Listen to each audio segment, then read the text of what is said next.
সবাইকে আমন্ত্রণ জানিয়ে শুরু করছি আমাদের প্রতি কার্যদিবসের নিয়মিত আয়োজন ব্যবসাপাতির সারাদিন পুঁজিবাজার এবং অর্থনীতি নিয়ে আলোচনায় আপনাদের সাথে আছে আমি ইফাতারা। আর শুরুতেই জানিয়ে দিব ঢাকার পুঁজিবাজারের সূচক ও লেনদেনের খবর। আজ সপ্তাহের তৃতীয় কার্যদিবস, ইতিবাচক ধারার মধ্যে দিয়ে পুঁজিবাজারে লেনদেন শুরু হয়েছে এবং এই মুহূর্তে ডিএসসির প্রধান সূচক ডিএসসি এক্স ইন্ডেক্সটি 9.94 পয়েন্ট বেড়ে অবস্থান করছে 5,809 পয়েন্টে। এছাড়া অন্য যে দুটো সূচক রয়েছে তার মধ্যে ডিএস30 সূচকটি অবস্থান করছে 2128 পয়েন্টে, বেড়েছে 2.79 পয়েন্ট। আর সরিয়া ভিত্তিক সূচকটি এই মুহূর্তে অবস্থান করছে 1315 পয়েন্টে, বেড়েছে 2.26 পয়েন্ট। এরই মধ্যে মোট লেনদেন 300 কোটি টাকার উপরে ছাড়িয়েছে ঢাকার পুঁজিবাজারে। হাতবদল হওয়া কোম্পানিগুলোর মধ্যে 2 ঘন্টার লেনদেনে এখন পর্যন্ত 125টি প্রতিষ্ঠানের দর বেড়েছে, আর দর হারানো তালিকায় উঠে এসেছে 90টি প্রতিষ্ঠান। শুধুমাত্র শেয়ারগুলোর ক্ষেত্রে এখন পর্যন্ত 149টি প্রতিষ্ঠানের দর বেড়েছে, দর হারিয়েছে 103টি প্রতিষ্ঠানের। আর শুধুমাত্র মিউচুয়াল ফান্ডগুলোর ক্ষেত্রে আমরা দেখতে পাচ্ছি 11টি ফান্ডের লেনদেন হয়েছে, এর মধ্যে 7টি ফান্ড রয়েছে দর বৃদ্ধি তালিকায়, 4টি ফান্ড রয়েছে দর হারানো তালিকায়। এই ছিল এতক্ষণ পর্যন্ত সূচক ও লেনদেনের খবর। জানিয়ে রাখি, ব্যবসাপাতি অনুষ্ঠান চলাকালে আপনারা আপনাদের প্রশ্ন এবং মতামত পাঠাতে পারেন এসএমএস এর মাধ্যমে। এসএমএস পাঠাতে বিআইজেড ও লিখে স্পেস দিয়ে আপনার নাম এবং প্রশ্ন পাঠিয়ে দিন 16232 নম্বরে যে কোনো মোবাইল থেকে। পুঁজিবাজার এবং সামগ্রিক অর্থনীতি নিয়ে আলোচনা করতে আজ আমাদের সাথে আছেন অর্থসূচকের সম্পাদক জিয়াউর রহমান। আমরা আলোচনা শুরু করব। আপনাকে স্বাগত জানাচ্ছি আমাদের অনুষ্ঠানে। ধন্যবাদ। আমরা সূচক এবং লেনদেনের অবস্থা দেখলাম, গত সপ্তাহের তুলনায় এই সপ্তাহে কিন্তু কিছুটা দরপতন দেখা যাচ্ছে পুঁজিবাজারে। তো কি মনে হচ্ছে, কেমন যাচ্ছে ঢাকার পুঁজিবাজার? আমি কিন্তু মনে করছি বাজার খুবই স্বাভাবিক আছে, যদিও কেউ কেউ মনে করছে যে আপনি দেখেন 1000 কোটি টাকা লেনদেন ছিল, পরশুদিন মধ্যে 400 কোটি টাকা লেনদেন নেমে এসছে এবং কয়েকদিন ধরে একটু মূল্য সংশোধন হচ্ছে। সবকিছু মিলে কেউ কেউ একটু উদ্বিগ্ন বা অস্বাভাবিক মনে করছে। আমি মনে করছি যে এই যে অস্বাভাবিকতা সবাই দেখছেন, এটি আসলে স্বাভাবিক। কারণ হচ্ছে কি, অনেকগুলো ফ্যাক্টর কাজ করছে। এই ফ্যাক্টরে যে বাজার রেসপন্স করছে, যদি রেসপন্স না করতো তাহলে বলতে হতো এই বাজার অসুস্থ। বাজার আসলে ট্রুলি রিফ্লেক্ট হয় না। আপনি জানেন যে মাঝখানে কিন্তু বাজারে বেশ কিছু সূচক বেড়েছে, তারপর একটু মূল্য সংশোধন হবে, প্রফিট টেকিং হবে, এটি খুব স্বাভাবিক, এটি একটি ফ্যাক্টর। দ্বিতীয়ত হচ্ছে যে মুদ্রানীতি ঘোষণা করবে আগামীকাল। অনেকদিন ধরে আমাদের পুঁজিবাজার আমরা দেখছি যখনই মুদ্রানীতির সময় আসে তখন কিন্তু এক ধরনের স্নায়ুর চাপে ভোগেন স্টেক হোল্ডাররা, বিনিয়োগকারীরা, বিশেষ করে ইন্ডিভিজুয়াল ইনভেস্টর যারা, তারা অনেক বেশি মাত্রায় ভয় পান। সুতরাং যেহেতু মুদ্রানীতি একদম খুব কাছে চলে এসছে, তার একটি প্রভাব কিন্তু আছে। আরেকটি বিষয় আজকে হয়তো আমাদের পত্রিকায় দেখেছেন, আমরা পরবর্তীতে আলোচনাও করতে পারি, সেটা হচ্ছে নেগেটিভ ইকুইটির যে অ্যাকাউন্ট, সেই অ্যাকাউন্টের লেনদেনের সুযোগ শেষ হচ্ছে আগামী মাসে। আপনি জানেন যে এটি বিশেষ একটি সুযোগ দেওয়া হয়েছিল আইন শিথিল করে। সুতরাং এই সুযোগটি বাড়াবে কি বাড়াবে না এটা স্পষ্ট না। সুতরাং এটি নিয়েও এক ধরনের উদ্বেগ আছে। এর না বাড়ালে কতটুকু প্রভাব পড়বে তাও আমরা কিন্তু কেউ জানি না, কিন্তু বিনিয়োগকারীরা নিজেরাই। এর বাইরে যেটি হয়েছে, আপনি বরাবরই দেখবেন যখনই কোয়ার্টারলি ডিসক্লোজ করার, ফিনান্সিয়াল রিপোর্টগুলো ডিসক্লোজ করার সময় আসে, তখনই কিন্তু এক ধরনের স্নায়ুর চাপ থাকে মানুষের। ওয়েট অ্যান্ড সি পলিসি নেয়, দেখি আমার যে কোম্পানিতে শেয়ার আছে বা যে কোম্পানিতে আমি বিনিয়োগ করতে চাই সেই কোম্পানিটির পারফরমেন্স কেমন ছিল লাস্ট কোয়ার্টারে। যদি পারফরমেন্স ভালো থাকে তাহলে সে একরকম সিদ্ধান্ত নেবে কেনার বা বেচার, বা যদি ভালো প্রাইস পায়। আবার যদি পারফরমেন্স খারাপ থাকে তাহলে হয়তো সেই দিকে সে যাবে না, কিংবা অনেক কম প্রাইস হলে সে কিনবে, এরকম একটি বিষয়। আপনি জানেন যে এপ্রিল থেকে জুন যে কোয়ার্টারটি শেষ হয়েছে, সেই কোয়ার্টারে কিন্তু আপনার রিপোর্ট আসতে শুরু করেছে এবং চলতি মাসের মধ্যেই কিন্তু রিপোর্টগুলো দিতে হবে, জুলাইয়ের মধ্যে। সুতরাং অলরেডি কিন্তু কিছু চলে এসছে। সুতরাং এটি একটি চাপ আছে। আরেকটি চাপ আছে, সেটা হচ্ছে যে অনেকগুলো কোম্পানির কিন্তু বছর শেষ হয়েছে জুনে, তাদের ডিভিডেন্ড ডিক্লারেশন সামনে আছে। সবকিছু মিলিয়ে অনেক বিনিয়োগকারী আছেন যে আমরা একটু পরিস্থিতি পর্যবেক্ষণ করি তারপর সিদ্ধান্ত নেই। এই যে অনেকগুলো ফ্যাক্টর একসাথে হয়ে গেছে, তার একটি প্রভাব আমরা দেখছি এবং আমার বিশ্বাস যে সর্বোচ্চ এই মাসের 30 তারিখ পর্যন্ত এই প্রভাবটা থাকবে। তারপরে কিন্তু বাজার আবার স্বাভাবিক যাবে এবং আমার ধারণা অগাস্টে আমরা আবার 1,500 কোটি টাকা লেনদেন হয়তো দেখতে পারি। অর্থাৎ আপনি বলতে চাচ্ছেন, আমরা জানি যে বিষয়টি খুবই আমাদের আগামী কালকে মুদ্রানীতি ঘোষণা করা হবে, তার প্রভাবই হয়তো আমরা পুঁজিবাজারে দেখতে পাচ্ছি। কিন্তু আসলে কি মুদ্রানীতি পুঁজিবাজারকে খুব একটা প্রভাবিত করতে পারে? আপনার কি মনে হয়? প্রভাবিত করার সুযোগ আছে, কিন্তু যেটা হয় আমরা গত কয়েক বছর ধরে দেখছি আমাদের মুদ্রানীতিতে কিন্তু বড় ধরনের কোনো পরিবর্তন আসছে না। একটা গতানুগতিক মুদ্রানীতি বলা হয় যে এটি একটি সংকলনমুখী ব্যবসা বান্ধব এবং একই ধরনের টার্মস বজায় থাকে এখানে। এবং সেক্ষেত্রে যেটি অ্যাড্রেস করার কথা বলা হয় যে মূল্যস্ফীতি অ্যাড্রেস করা হবে, আবার ইনভেস্টমেন্ট যাতে চাঙ্গা থাকে সেটির মধ্যে একটি ভারসাম্য রাখা হবে, এবং এই ধারা থেকে কিন্তু এই বছরও বের হয়ে আসছে না। সুতরাং আমরা মনে করি না যে এই মুদ্রানীতির খুব বেশি প্রভাব পড়বে বাজারে। আমরা একটা মনস্তাত্ত্বিক প্রভাব সব সময় পুঁজিবাজারে দেখতে পাই, এটা কেন? এটা অতীতে হয়েছে, অতীতে কখনো কখনো হয়েছে।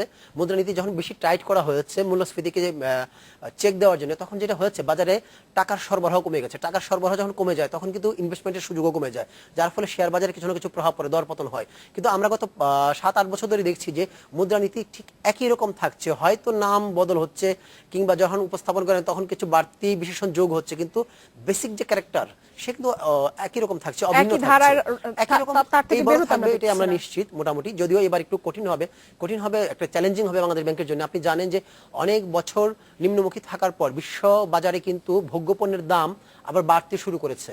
তো আবার অন্যদিকে দেশের বাজারে কিন্তু জিনিসপত্রের দাম বেড়েছে এবং আমাদের সর্বশেষ মাসে কিন্তু মূল্যস্ফীতি বেড়েছে। মূল্যস্ফীতি বন্যার নিয়ন্ত্রণের কারণে জন্য আমাদের কিন্তু হাওড় একটা অঞ্চলে ধান ক্ষতিগ্রস্ত হয়েছে, আমাদেরকে চাল আমদানি করতে হচ্ছে। সবকিছু মিলিয়ে কিন্তু মূল্যস্ফীতির একটি চাপ আছে, এদিকে অ্যাড্রেস করতে হবে। আবার অন্যদিকে কিন্তু এই ব্যাংকে যে এত বেশি লিকুইডিটি আছে তারপরে কিন্তু বিনিয়োগ সেভাবে বাড়ছে না। সুতরাং এখানেও প্রমোট করতে হবে কিভাবে যাতে বিনিয়োগটা বাড়ে, অর্থাৎ একটা ভারসাম্য এর মধ্যে তৈরি একটা করতে হবে। ভারসাম্য আনতে হবে, একটা বড় ধরনের চ্যালেঞ্জ। আমরা আশা করছি যে বাংলাদেশ ব্যাংক সেই চ্যালেঞ্জটা ঠিক মতো মোকাবেলা করতে পারবে।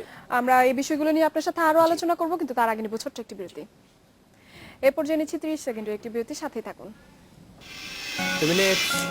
মাঝ নদীতে তো বাতাস। তোর ইন্টারনেট কিন্তু একটা পেইন। এই নে শোন ওয়ান্ডারফুল একটা সং। সুপার স্লো ইন্টারনেট ছেড়ে 1 নম্বর নেটওয়ার্কে আসুন। 28 দিন মেয়াদে 1.5 জিবি ইন্টারনেট প্যাক মাত্র 229 টাকায়। আমার হাতে দেশের 1 নাম্বার নেটওয়ার্ক। গ্রামীণ ফোন।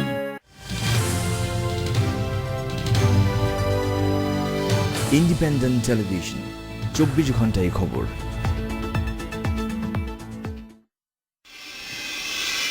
বিরতির পর আবারও ফিরছি পুঁজিবাজার নিয়ে আলোচনায়। আমরা পুঁজিবাজার নিয়ে আলোচনা করছিলাম, মুদ্রানীতির কথা বলা হচ্ছিল। আমরা জানি যে মুদ্রানীতি আপনিও যেটা বুঝিয়ে দিলেন, আমরা আরো অনেকের সাথে কথা বলেছি যে আসলে ঠিক সরাসরি কোনোভাবে পুঁজিবাজারের সাথে খুব একটা মুদ্রানীতির সম্পর্ক নেই, কিন্তু তারপরে এই মুদ্রানীতিকে নির্ভর করে কিন্তু আমরা দেখতে পাই যে খুব একটা পরিবর্তন আসে পুঁজিবাজারে, একটা মনস্তাত্ত্বিক চাপ পড়ে। তো এক্ষেত্রে আপনার কি মনে হয় যে আমাদের যে ফিনান্সিয়াল লিটারেসি প্রোগ্রাম রয়েছে সেক্ষেত্রে আমরা কি আমাদের সাধারণ বিনিয়োগকারী যারা রয়েছে তাদেরকে কি আমরা বোঝাতে সক্ষম হচ্ছি না? না, ফিনান্সিয়াল লিটারেসি যে কার্যক্রম সেটি তো সম্প্রতি মাত্র শুরু হলো। আপনি জানেন যে প্রধানমন্ত্রী কিছুদিন আগে উদ্বোধন করেছেন। এর মধ্যে বাংলাদেশ সিকিউরিটি এক্সচেঞ্জ কমিশন নিজ উদ্যোগে 2টি প্রোগ্রাম করেছে, একটি খুলনায়, একটি গত সপ্তাহে হয়ে গেল রাজশাহীতে। আর যেসব স্টেক হোল্ডার আছে, মার্চেন্ট ব্যাংক, ব্রোকার হাউস, তাদেরকে নির্দেশনা দেওয়া হয়েছে তারাও যেন এই ধরনের প্রোগ্রামগুলো করে, এবং অলরেডি কিছু প্রোগ্রাম শুরু হয়েছে। তো সেগুলো জেলা পর্যায়ে যেতে বা সামগ্রিকভাবে সারা দেশ কাভার করতে একটু সময় নেবে। আর কিছু জিনিস আছে, মনস্তাত্ত্বিক কিছু বিষয় আছে যেগুলো আসলে সবসময় আপনি তাত্ত্বিক জ্ঞান দিয়ে, আলোচনা দিয়ে দূর করা যায় না। সেগুলো অনেক সময়ের ব্যাপার। যখন বছরের পর বছর মানুষ দেখবে সত্যিকার অর্থে মুদ্রানীতির কোনো প্রভাব পড়ছে না, তখন হয়তো সেখান থেকে বের হয়ে আসবে। তারপর আমাদের বিশ্বাস যে গতিতে ফিনান্সিয়াল লিটারেসির কাজ চলছে, যদি এই গতিটা বজায় থাকে কিংবা আরেকটু গতিশীল হয়, তাহলে আগামী 1 থেকে 2 বছরের মধ্যে আমরা এক দল স্মার্ট শিক্ষিত বলতে আমি ছোট করছি না, তারা অবশ্যই শিক্ষিত, সেটা হচ্ছে নরমাল বাজার সম্পর্কে জ্ঞান, এবং এই ধরনের একটি বিনিয়োগকারী গ্রুপ যদি আমরা পাই, তাহলে এই ধরনের বাইরের ফ্যাক্টরগুলোর প্রভাব কিন্তু পুঁজিবাজারে অনেক কম পড়বে এবং বাজার অনেক বেশি স্টেবল থাকবে। সেই সাথে আপনি আলোচনার শুরুতেই বলছিলেন যে নেগেটিভ ইকুইটির বিষয়টি।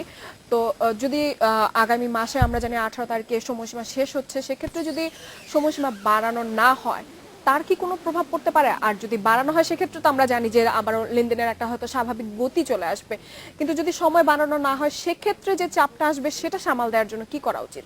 ওকে, ফাইন। আমি কিন্তু ব্যক্তিগতভাবে মনে করি যে এর বড় কোনো প্রভাব পড়ার কথা না। এখানেও কিন্তু একই কাজ করছে মনস্তাত্ত্বিক। কারণ কি, নেগেটিভ ইকুইটির অ্যাকাউন্ট কোনগুলো? যেগুলো 2010, 11, 12 সালের দিকে ঋণ দেওয়া হয়েছিল উচ্চ 100 টাকা বিনিয়োগের বিপরীতে 150-200 টাকা ঋণ দিয়েছিল প্রতিষ্ঠানগুলো। তারপরে যখন শেয়ারের দাম অনেক পড়ে গেছে তখন কিন্তু তার পুঁজি কিন্তু শেষ হয়ে গেছে। ইকুইটি নেগেটিভ মানে পুঁজি আর নাই, তার যে শেয়ার বিক্রি করলে যে টাকা হবে তা দিয়ে ঋণদাতা প্রতিষ্ঠানের ঋণের টাকাই শোধ হবে না। এমন অ্যাকাউন্টগুলোতে কিন্তু আইন অনুযায়ী যখন ডেবিট ব্যালেন্স 60% নিচে নেমে যায় তখন কিন্তু সেই অ্যাকাউন্টে শেয়ার লেনদেন করা যায় না। কিন্তু যেহেতু 2010 সালে একটা বিশেষ পরিস্থিতি ছিল, ধস নেমেছিল, সেই কারণে আইনের ওই ধারাটি শিথিল করে দিয়ে, কার্যকারিতা স্থগিত করে দিয়ে কয়েক দফায় কিন্তু সময় দেওয়া হয়েছে, সুযোগ দেওয়া হয়েছে। বিএসইসি সুযোগটুকু দিয়েছে বাজারের স্বার্থে, বিনিয়োগকারীদের স্বার্থে, প্রতিষ্ঠানগুলোর স্বার্থে। কিন্তু একটি জিনিস বছরের পর বছর ধরে চলতে পারে না। এই সুযোগে কিন্তু আমরা দেখি নাই যে নেগেটিভ ইকুইটির যে পরিমাণ ছিল তা অনেক বেশি কমে গেছে, বা যে অ্যাকাউন্টগুলোতে লেনদেন করতে দেওয়া হয়েছিল সে অ্যাকাউন্টগুলো প্রফিটেবল অবস্থায় এসছে, নেগেটিভ ইকুইটি শেষ হয়ে সমান হয়ে গেছে, সেগুলো কিন্তু হয়নি। কারণ হচ্ছে কি, দর পতন এত বেশি হয়েছে এবং প্রতি বছর আপনি জানেন মার্জিন অ্যাকাউন্টে কিন্তু উচ্চ হারে সুদ নেওয়া হয়। প্রতি বছর যে সুদ যুগ হচ্ছে, সবকিছু মিলিয়ে এমন অবস্থা, এখন যে সূচক আছে ধরেন 5,500 বা 6,000-এর কাছাকাছি আছে, এই সূচক যদি দ্বিগুণও হয়ে যায় তা তো এইসব নেগেটিভ ইকুইটির অ্যাকাউন্টগুলো কিন্তু পজিটিভ হবে না, সমান হবে না। তাইলে কিন্তু বাস্তবে তো 12,000 সূচক যাওয়ার এই বিষয়টা একটা সমাধানে আসা উচিত। সমাধানে আসা উচিত। আমরা মনে করি যে এইবার স্টেক হোল্ডারদের সাথে বসে বিএসসিসি যেটা বলেছে তারা একটি মূল্যায়ন প্রতিবেদন তৈরি করবে, সত্যিকার অর্থে কয়েক দফা সুযোগ দেওয়ার পর বাজারে তার ইম্প্যাক্ট কি হয়েছে, বিনিয়োগকারী লাভবান হয়েছেন কিনা, যেসব প্রতিষ্ঠান ঋণ দিয়েছিল তাদের ঋণের কিছু অংশ রিকভারি হয়েছে কিনা। যদি পজিটিভ রেজাল্ট পাওয়া যায়, স্টাডিতে আসে যে না কিছু ফলাফল ছিল পজিটিভ, তাহলে হয়তো আবারও সময় কিছুদিনের জন্য বাড়ানোর বাড়ানো চিন্তা হতে পারে। করবেন। কিন্তু যদি দেখা যায় যে রেজাল্ট আসলে ওভাবে পড়ে নাই, তাহলে তারা এই রিস্কটুকু আর নেবেন না। এবং আমরা এটাও মনে করি যে বছরের পর বছর ধরে একটি ক্ষত শরীরে যতদিন আপনি বয়ে বেড়াবেন ততদিন কিন্তু সেটা আরো ব্যাপকতর হওয়ার, আরো অবনতি হওয়ার কিন্তু আশঙ্কা থাকে। সুতরাং এই ক্ষত আমাদের হয় চিকিৎসা করে ভালো করতে হবে, না হয় কেটে ফেলে দিতে হবে। সেই জায়গায় যেসব প্রতিষ্ঠান ঋণ দিয়েছিল তাদের উচিত হবে সেই ঋণগুলো আপনার বুকস থেকে বাদ দিয়ে দেওয়া, নতুন করে ফান্ড ইনজেক্ট করা, পেইড আপ ক্যাপিটাল বাড়ানো। কিন্তু প্রতিষ্ঠানগুলো কিন্তু বলছে যে আসলে তাদের কাছে ফান্ড নেই নতুন করে, এবং নেগেটিভ ইকুইটির কারণে সেক্ষেত্রে তারা আরো বেশিরভাগ প্রতিষ্ঠান কিন্তু আপনি ধরেন যে ব্যাংকের কিংবা লিজিং কোম্পানি কিংবা ইন্স্যুরেন্সের সাবসিডিয়ারি, তাদের উচিত হচ্ছে যে মূল কোম্পানিগুলো থেকে বাড়তি টাকা নিয়ে মূল কোম্পানির শেয়ার বেড়ে যাবে, পেইড আপ ক্যাপিটাল বাড়ানো, অথবা শেয়ার ইস্যু করে কিংবা প্লেসমেন্টের মাধ্যমে যারা এইসব কোম্পানিতে বিনিয়োগ করতে চায়, একটা মার্চেন্ট ব্যাংকে বিনিয়োগ করতে চায়, এমন অনেক উৎসাহী লোক আছেন,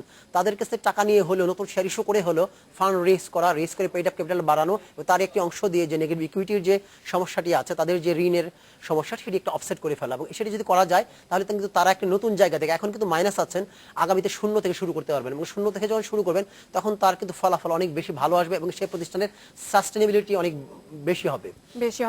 আর যদি আমরা জানি না সামনের দিনে কি হবে, কিন্তু যদি সে ধরনের কোনো ঘটনা না ঘটে, অর্থাৎ যদি সময়সীমা বাড়ানো না হয়, সেক্ষেত্রে যে চাপটা আসবে সেটা সামাল দিবে কিভাবে? সেটির জন্য যেটি করতে হবে, কিছু করার নাই, সেটি হলো যে আপনার বড় যে স্টেক হোল্ডারগুলো আছে তাদের সাথে বিএসসিসির একটু মিটিং করতে হবে। মিটিং করে তাদেরকে দায়িত্ব দিতে হবে, তারা যেন তাদের যে ক্লায়েন্ট আছে তাদেরকে মনস্তাত্ত্বিকভাবে মোটিভেট করেন যে এটার কোনো ফ্যাক্টর আসলে বাজারে কোনো প্রভাব পড়বে না, তোমরা অকারণে ভয় পেও না। এবং প্রথম 5-7 দিন যদি ধরেন সাইকোলজিক্যাল ইম্প্যাক্ট থাকেও, বাজার বেশি ডাউন থাকে, সেক্ষেত্রে যেন প্রতিষ্ঠানগুলো একটু সক্রিয় থেকে একটু শেয়ার কেনার দিকে মনোযোগী থাকে বিনিয়োগে, যাতে এই চাপটা খুব একটা অনুভূত না হয়। যখন 7 দিন 10 দিনের মধ্যে বিনিয়োগকারীরা দেখবে যে এই আইনের কোনো নেতিবাচক প্রভাব বাজারে পড়ে নাই, তখন কিন্তু আস্তে আস্তে এটা ভুলে যাবে এবং স্বাভাবিক পরিস্থিতি ফিরে আসবে। এটা আমরা বিশ্বাস করি যে এটা সম্ভব। এবং এই সময়ের মধ্যে আমরা কিন্তু দেখতে পাচ্ছি যে আমাদের পুঁজিবাজারে বিদেশি বিনিয়োগ বাড়ছে। সেক্ষেত্রে কি আমরা বলতে পারি যে আসলে বিদেশিদের কাছে আমাদের গ্রহণযোগ্যতাটা বাড়ছে আমাদের পুঁজিবাজারে? নিঃসন্দেহে। কারণ হচ্ছে কি, আপনি জানেন যে 2010 সালে ধসের পরে কিন্তু আমাদের বাজারে অনেকগুলো সংস্কার হয়েছে, আইনের পরিবর্তন হয়েছে, নতুন আইন হয়েছে, আইনের সংশোধন হয়েছে। এবং আপনার স্টক এক্সচেঞ্জের যে আগে যারা ছিল, যারা মালিক তারাই কিন্তু পরিচালনা করতো, এখন কিন্তু মালিকানা এবং ব্যবস্থাপনা আলাদা হয়েছে, যেটাকে আমরা ডিমিউচুয়ালাইজেশন বলছি। তো এই ধরনের সংস্কারের ফলে কিন্তু এই বাজারের কিছু গ্রহণযোগ্যতা বেড়েছে। আমাদের যে রেগুলেটর, সেই রেগুলেটর কিন্তু আন্তর্জাতিক যে ফোরাম রেগুলেটরদের আইএসকো, সেখানে এক ক্যাটাগরি হচ্ছে। এক ক্যাটাগরিতে যাওয়ার অর্থ হচ্ছে যে তোমার আইন কানুনগুলো মোটামুটি ভাবে ভালো, এখানে বিনিয়োগ করা যায়। সুতরাং যেখানকার রেগুলেটরের আইন কানুন ভালো, রেগুলেটরের দক্ষতা বা সক্ষমতা ভালো, সেখানে বিনিয়োগকারীরা বিনিয়োগ করতে পারে। এই অনেকগুলো ফ্যাক্টর কাজ করেছে। পাশাপাশি আপনি জানেন যে আগামী দিনে আরো কিছু নতুন প্রোডাক্ট চালু করা হবে, বিএসসিসি চিন্তা ভাবনা করছে, স্টেক হোল্ডারদের সাথে আলোচনা করেছে, কিছু অলরেডি আইন প্রণয়ন করা হয়েছে, সেগুলোও কিন্তু বিদেশিদের আকৃষ্ট করছে। আর আরেকটি বিষয় হচ্ছে যে বিনিয়োগকারীরা সেখানেই যায় যেখানে আসলে রিটার্ন ভালো পাওয়া যায়।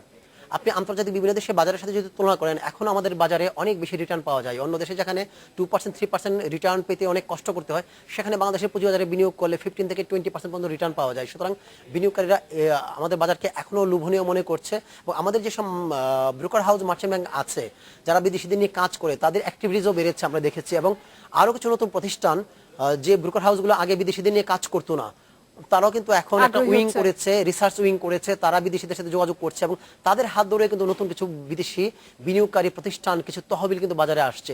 এইভাবে এক ধরনের এক্সপানশন কিন্তু বাজারে হচ্ছে। এবং এই কারণে আমরা মনে করি যে আগামীতে এই বিদেশি বিনিয়োগের ধারা আরো অব্যাহত থাকবে। শুধু একটি জায়গায় আমাদেরকে ফাইন টিউনিং করতে হবে, সেটা হচ্ছে যে কোম্পানিগুলোর যে অডিট রিপোর্ট, তাদের যে স্বচ্ছতা, কর্পোরেট গভর্নেন্স, সেই জায়গায় যেন আমরা স্বচ্ছতা, গুড গভর্নেন্স নিশ্চিত করতে পারি। আমরা আবারও আপনার কাছে ফিরে আসবো, কিন্তু তার আগে নেব আরো একটি বিরতি। এ পর্যায়ে নিচ্ছে আরো একটি বিরতি, সাথে থাকুন।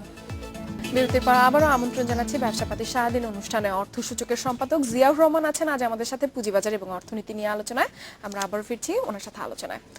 আমরা পুঁজিবাজার নিয়ে আলোচনা করছিলাম। আমরা জানি যে কিছুদিন আগে কিন্তু রাজশাহীতে ফিনান্সিয়াল লিটারেসি কার্যক্রম একটি অনুষ্ঠান করা হয়েছে এবং সেখানে কিন্তু আমরা দেখেছি যে অনুষ্ঠানে উঠে এসেছে যে সবার জন্য পুঁজিবাজার নয়। তো সেক্ষেত্রে আসলে এই যে একটা ধারণা সবার জন্য পুঁজিবাজার নয়, এখানে তো কোনো বিধি নিষেধ নেই। তো সেক্ষেত্রে কেন এই কথাটি আসছে? আর যদি এই কথাটি আসে সেক্ষেত্রে আমরা কেন দেশব্যাপী পুঁজিবাজার নিয়ে আমরা এত ধরনের প্রোগ্রাম করছি? ও ফাইন। প্রথমে আমি ধন্যবাদ জানাই রেগুলেটরকে এই ধরনের অ্যাওয়ারনেস ক্রিয়েটিং প্রোগ্রাম করার জন্য। তার আগে খুলনায় করেছিলেন, এখন রাজশাহীতে করছেন, তারা অন্যান্য জেলাতেও যাবেন, বিভাগীয় শহরগুলোতে যাবেন। এটি একটি ভালো উদ্যোগ, কারণ হচ্ছে পুঁজিবাজার একটি টেকনিক্যাল জায়গা, একটি স্পর্শকাতর জায়গা, এবং আপনি যেখানে বিনিয়োগ করছেন আপনি কোনো কোম্পানির মালিক সরাসরি না, অপারেশনের সাথে আপনি যুক্ত না, কি প্রডিউস করছেন আপনি দেখছেন না, কোথা থেকে কাঁচামাল কিনছেন সরাসরি আপনি দেখছেন না, কোথায় স্টোর করছে জিনিসগুলো, র মেটেরিয়ালস কোথায় স্টোর করছে, ফিনিশড গুড আপনি কিছু জানেন না। কিংবা সার্ভিস ওরিয়েন্টেড কোম্পানি যদি হয়, কি সার্ভিস দিচ্ছে, কে তার ক্লায়েন্ট, কত দরে বিক্রি করছে, অনেক কিছুতে আপনার কোনো কন্ট্রোল নাই। যে জায়গায় আপনার কন্ট্রোল নাই সেই জায়গায় আপনি বিনিয়োগ করছেন।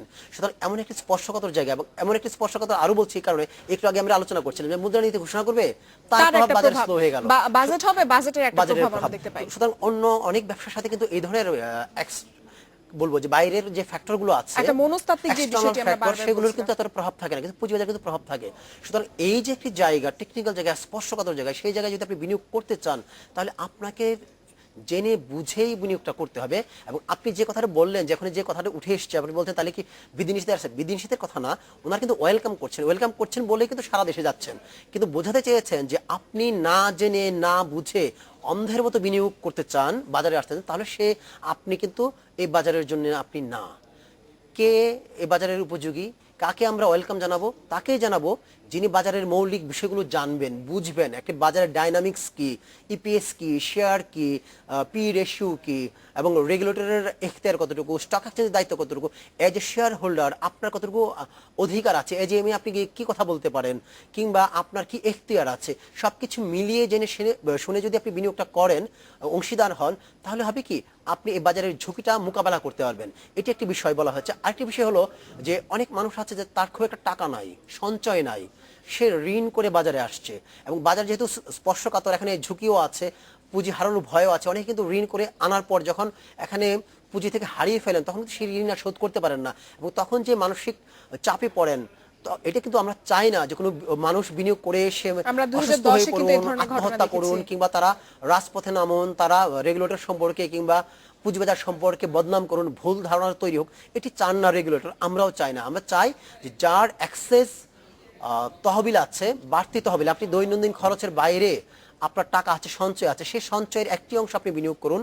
আপনি বাজার সম্পর্কে জানেন, বুঝেন, তাহলে আপনি আসুন। এবং এই লক্ষ্যে কিন্তু ওনারা সারা দেশে যাচ্ছেন।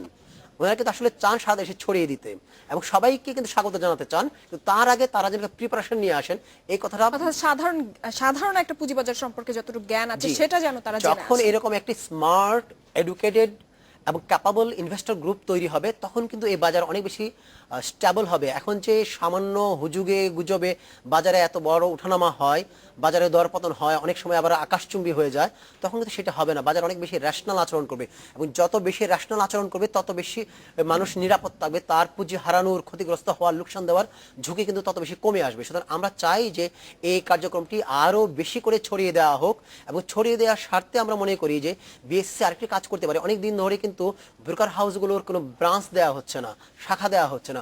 সুতরাং ওইসব এলাকায় যারা থাকেন তারা যদি বিনিয়োগ করতে চান, তারা কিন্তু বিনিয়োগ করবেন, সে সুযোগটাও কম। দ্বিতীয়ত হচ্ছে শেখার যে সুযোগটা সেটাও কম। সুতরাং আমরা মনে করি যে এখন সময় এসছে যে প্রতিষ্ঠানগুলোকে বিভিন্ন জায়গায় ব্রাঞ্চ খোলার অনুমোদন দেওয়া যেতে পারে। শর্ত হচ্ছে তুমি ব্রাঞ্চের কমার্শিয়াল অপারেশনের আগে মিনিমাম 5টা অ্যাওয়ারনেস প্রোগ্রাম করবা, এবং যারা তোমার এখানে অ্যাকাউন্ট খুলবে তাকে অবশ্যই একটা না একটা মিনিমাম প্রোগ্রামে অংশ নিতে হবে, সার্টিফাইড হইতে হবে যে আমি একটা অ্যাওয়ারনেস প্রোগ্রামে গিয়েছিলাম এবং আমি জানি পুঁজিবাজার কি, পুঁজিবাজারের ডাইনামিক্স কি, পুঁজিবাজারের বেসিক তথ্যগুলো জানি, তারপর তুমি অ্যাকাউন্টটা খোলো। কতটুকু ঝুঁকি আছে, কতটুকু লাভ আছে যেন জেনে তারপরে আসতে পারে পুঁজিবাজারে। আমরা এর মধ্যে দেখেছি বেশ এর আগে আমরা দেখেছি যে প্রতিষ্ঠানের অস্বাভাবিক দর বৃদ্ধির কারণে কারণ দর্শানোর নোটিশ দেওয়া হয়। আমরা এই কয়েকদিন আগে দেখলাম যে 5টি প্রতিষ্ঠানের জন্য তদন্ত কমিটি গঠন করা হয়েছে, কিন্তু তার পরবর্তীতে কিন্তু কোনো কার্যক্রম আমরা দেখি না। হ্যাঁ, সেটি হচ্ছে যে তদন্ত কমিটি তো করতেই হবে যখন অস্বাভাবিকতা থাকবে, কারণ বিনিয়োগকারীকে সুরক্ষা দেওয়াই হচ্ছে রেগুলেটরের প্রধান কাজ। সুতরাং বিনিয়োগকারী যাতে ক্ষতিগ্রস্ত না হয়, এখানে যাতে ফাউল প্লে অর্থাৎ না হয়, তাকে কারসাজি না করে সতর্ক করে দেওয়া সেটা হচ্ছে। দেখতে হবে এবং যদি কেউ কারসাজি করে আইন লঙ্ঘন করে কৃত্রিমভাবে শেয়ার দাম বাড়িয়ে থাকে তাদের বিরুদ্ধে কিন্তু ব্যবস্থা নিতে হবে। কিন্তু যেটা আপনি বলেন যে একটু হতাশার জায়গা আমাদের হচ্ছে যে অনেক সময় কমিটি হয় কিন্তু সেই আমরা কমিটির rules ফলাফল এবং আমরা regulation জানি না, অনেক দূরে এগিয়েছি, কিন্তু কারো এগুলোতে বিরুদ্ধে কিন্তু শাস্তি পিছিয়ে নিতে আমরা আছি। দেখি না। দু একটি ঘটনা যে নাই, উদাহরণ নাই তা না, তো যে পরিমাণে কমিটি হয় আর যদি আপনি রেশিও হিসাব করেন খুবই কম সংখ্যক ঘটনা আমরা বিচার দেখি কিংবা তদন্ত রিপোর্ট প্রকাশ হয় এরকম দেখি। আমরা আশা করব এবার যে কমিটি করা হয়েছে তার কমিটির রিপোর্ট অবশ্যই পাবলিশ করবে বিএসসি জনসম্মুখে এবং আসবে। যদি সত্যি সত্যি কেউ গিলটি হয়ে থাকে তাদের বিরুদ্ধে দৃষ্টান্তমূলক শাস্তির ব্যবস্থা করবে। এবং আমরা একটা অনুরোধ জানাবো, সেটা হচ্ছে যে একজন কাজ সাজি করে 2 কোটি টাকা প্রফিট করলো, তাকে 20 লাখ টাকা জরিমানা করা হলো, এই ধরনের জরিমানা আমরা চাই না। তাহলে তো কাজ সাজি করতে উৎসাহিত হবে। অবশ্যই দেখি 2 কোটি টাকা কামাই করে আমি 20 লাখ টাকা জরিমানা দিলাম, 1 কোটি 80 লাখ টাকা আমার প্রফিট রয়ে গেছে। সুতরাং যিনি যত প্রফিট করবেন তার দ্বিগুণ হতে হবে জরিমানা। যদি সেটি হয়, আগামী দিনে কেউ আইন লঙ্ঘন করে কাজ সাজি করে গুজব ছড়িয়ে কিংবা অন্য কোনো মেকানিজমের মাধ্যমে বাজারকে পুঁজিবাজারকে প্রভাবিত করা, অস্থিতিশীল করতে সাধারণ পারবে না। বিনিয়োগকারীকে ক্ষতিগ্রস্ত করার চেষ্টা করবেন না। জনাব জিয়াউর রহমান, আমাদের অনুষ্ঠানে আসার জন্য আপনাকে অসংখ্য ধন্যবাদ। আপনাকে ধন্যবাদ। এই ছিল আজকের আয়োজনে, আমন্ত্রণ আমাদের পরবর্তী সংবাদে।